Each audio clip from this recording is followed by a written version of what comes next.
ইসরায়েলের জেরুজালেমের উত্তর শহরতলির রামথ জাংশনে একটি বাস স্টপে অপেক্ষারত লোকজনের উপর সন্ত্রাসী হামলার ঘটনায় অন্তত ৬ জন নিহত ও ১১ জন আহত হয়েছেন। স্থানীয় সময় সকাল 10:30টায় এই দুর্ঘটনা ঘটে।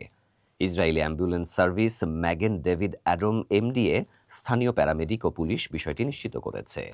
এমডিএ প্রাথমিক তথ্যে জানায় গুলিতে ৫ জন নিহত হয়েছে। নিহতদের মধ্যে একজন ৫০ বছর বয়সী পুরুষ আর ৩ জন তরুণ রয়েছে, যাদের বয়স প্রায় ৩০ বছরের কাছাকাছি।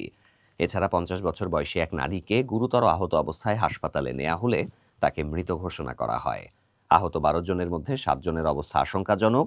পরবর্তীতে এক সংবাদ সম্মেলনে ইসরায়েলের পররাষ্ট্রমন্ত্রী গিদিওন সার জানান, হামলায় নিহতের সংখ্যা বেড়ে ৬-এ দাঁড়িয়েছে। তিনি আরও বলেন, আহতদের মধ্যে একজন গর্ভবতী নারীও রয়েছেন, যিনি বর্তমানে গুরুতর অবস্থায় চিকিৎসাধীন।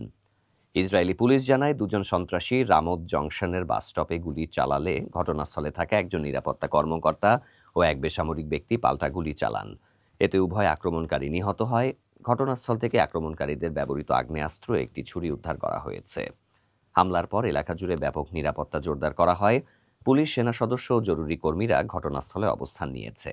বোমা নিষ্ক্রিয়করণ দলও তল্লাশি কার্যক্রম শুরু করেছে। এ ঘটনায় কোনো সশস্ত্র গোষ্ঠী তাৎক্ষণিকভাবে দায় স্বীকার করেনি। ইসরায়েলের প্রতিরক্ষা বাহিনী জানিয়েছে, তারা ঘটনাস্থলে অতিরিক্ত সেনা মোতায়েন করেছে এবং দখলকৃত পশ্চিম তীরের রামাল্লার উপকণ্ঠে কয়েকটি এলাকা ঘেরাও করে তল্লাশি অভিযান চালানো হচ্ছে। তাদের দাবি, এই পদক্ষেপ সন্ত্রাসবাদের বিরুদ্ধে প্রতিরোধ এবং প্রতিরক্ষা কার্যক্রম জোরদারের অংশ হিসেবে নেওয়া হয়েছে। এদিকে অনলাইনে ছড়িয়ে পড়া এবং বিবিসি যাচাইকৃত একটি ভিডিও ফুটেজে দেখা গেছে, কালো পোশাক পরা কয়েকজন ব্যক্তি রাস্তা পার হচ্ছেন। গুলি ছোড়ার দৃশ্য সেখানে ধরা পড়েছে। তবে আক্রমণকারীদের পরিচয় এখনও নিশ্চিত হওয়া যায়নি। হামলার পরপরই ঘটনাস্থল পরিদর্শন করেন ইসরায়েলের প্রধানমন্ত্রী বেনিয়ামিন নেতানিয়াহু। পরিস্থিতি নিয়ন্ত্রণে রাখতে ব্যাপক নিরাপত্তা ব্যবস্থা জোরদার করা হয়েছে বলে জানিয়েছে ইসরায়েলি পুলিশ।